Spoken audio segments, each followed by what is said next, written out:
Assalamualaikum warahmatullahi wabarakatuh. Our group main theme was TENUNAN and we choose KAIN SONGKET as our topic. So today I would like to introduce what is SONGKET. So as we know, SONGKET is a traditional fabric from Malaysia and it is woven by Malaysian weavers. It is SONGKET also made either from silk or cotton. Next, gold or silver thread are used to create beautiful patterns and it is an important part of Malaysia culture. The word songket comes from menyongket, meaning insert gold threads while weaving. Next, we want to know where is location and origin of songket. So, songket is believed to have originated from the Vijaya Empire. It is widely produced in Palembang, South Sumatra, Indonesia. And other production areas include West Sumatra, which is in Bali, Lombok and Sulawesi. So, songket also, through trade and migration, songket spread to Malaysia, Brunei and Singapore. And in Malaysia, songket is mainly woven in Terengganu and Kelantan, which is around Pantai Timur. And songket reflects Malaysia, as we know, songket reflects Malaysia's rich culture heritage. Next, what is usage or function of songket? So as you can see, songket is used for wedding or festival, any festival in Malaysia. And songket also worn during traditional ceremonies, which is Malaysian and Indonesian also wear songket for their traditional ceremonies. And as we can see, in the past, Malaysia used kain tenun as costume and kain limar and songket were made for royalty. And as we can see in the picture, it was described that the attire for the warrior queen of Kelantan known as Cik Sitiwan Kembang. Okay, we are continue for size. In songket, we have various size including body size. Okay, we are continue for this songket. We have 82 centimeter wide and then we have 99 centimeter long and the diagonal length of this songket is 128.55 centimeters. That's all for size. Okay, this is part for diagram and this is our songket. Hello everyone, my name is JASWINIYA. Today I will be presenting part B, the geometry, which is the geometrical shapes of the object.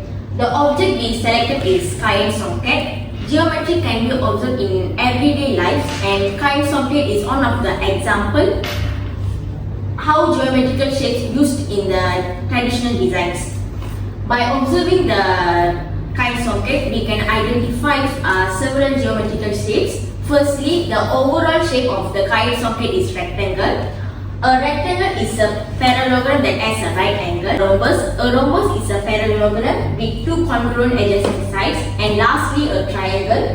A triangle is the union of three line segments that are determined by a non-collinear points. Next, we will be present about characteristics of geometrical shapes. A rectangle is a four-sided polygon with four right angles. The opposite sides are equal in length and parallel to each other. A rhombus has four equal sides and its sides are parallel. And lastly, a triangle is a polygon with three sides and three vertices. Okay, so now we're going to talk about the geometrical concept of this songket. First, we have a rectangle shape. This songket is rectangular in shape, meaning that it has two pairs of opposite sides that has equal in length, which is the top and the bottom sides measures 82 cm, left and the right sides measures 99 cm. Meanwhile, the diagonal is 128.55 cm. The sum of the interior angles of this rectangle is 360. Given these angles, each angles of this corner is 90 degrees. So the diagonal of a rectangle are congruent, each measuring 128.55 cm. For the perimeter, we have formula P equals to 2L times W, which L is the length and W is the width. So we will get 16,236 cm. And lastly, the area given by A equals to BH. So we will get 8,118 cm square. So moving to the next shape is rhombus. By definition, a rhombus is a parallelogram with two congruent adjacent sides. Since this is also a square, each side of this rhombus measures 4.5 cm. Meanwhile, the interior angles each measures 90 degrees. So the sum of the interior angles of a rhombus is 360, and the diagonals of a rhombus are perpendicular bisector of each other. Thus, each diagonal measures 6.36 cm, which bisect into 3.18 cm. So for the perimeter of the rhombus, given by P equals to 4L, which L is the length, and we will get 18 cm. And lastly, the area given by A equals to E square, and we will get 20.25 cm square.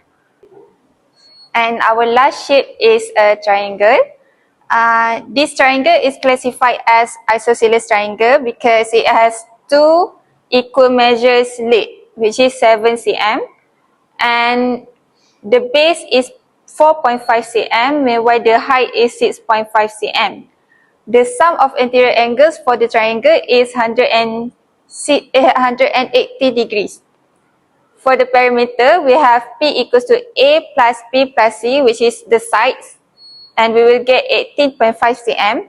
And lastly, the area are given by A equals to half BH, which is the base and the height.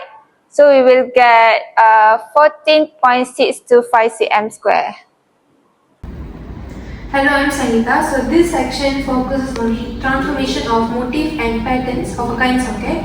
So the motif forms a repeating patterns through geometrical transformations such as translation, reflection and rotation. So based on the study by Fauci, we have found that woven fabric can be analyzed using the mathematical concept and also geometric patterns. So we use the same approach to identify the transformation in the KAIN SONGKET. So we have examined 4 zones of the KAIN SONGKET, which are diamond motif, rhombus lattice, petal shape motif and also zigzag triangle motif. So let us look at the first part where we have did a transformation in motif for the 4 motif. So the first one, we have a reflection and rotation in this part. As for reflection, we have drawn a vertical line and also a horizontal line to identify the mirror images of the motifs. So this is the example for rhombus lattice. As for rotation, we did 90 degrees and 180 degrees. As for the anti-clockwise and also clockwise. And as we turn the fabric, we have found that the motif remain unchanged.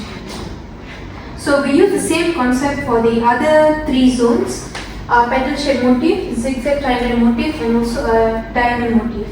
So for diamond motif, we have done 2 lines, vertical line and horizontal line to identify the reflection.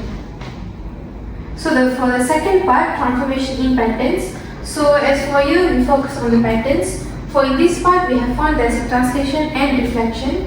So for example, we have found an image, an object. For translation, we have found the motif, the pattern has this same distance apart. So this is a translation. Second part, for reflection, we have a vertical line and horizontal line to have both sides as similar images. So this is the example for the petal shape motif, zigzag triangle motif, where we have found the horizontal line over here. And lastly, we have a diamond motif.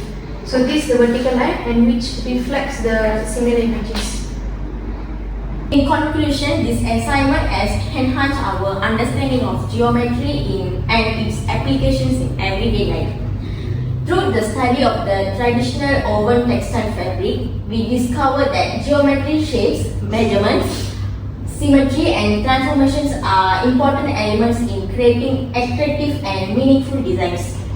The investigation showed that geometry is not only a mathematical subject taught in the classroom, but also exists in many real-life objects such as textiles, buildings, decorations and artworks. Therefore, geometry plays an important role in helping us understand and appreciate the patterns and structures that surround us in our daily lives.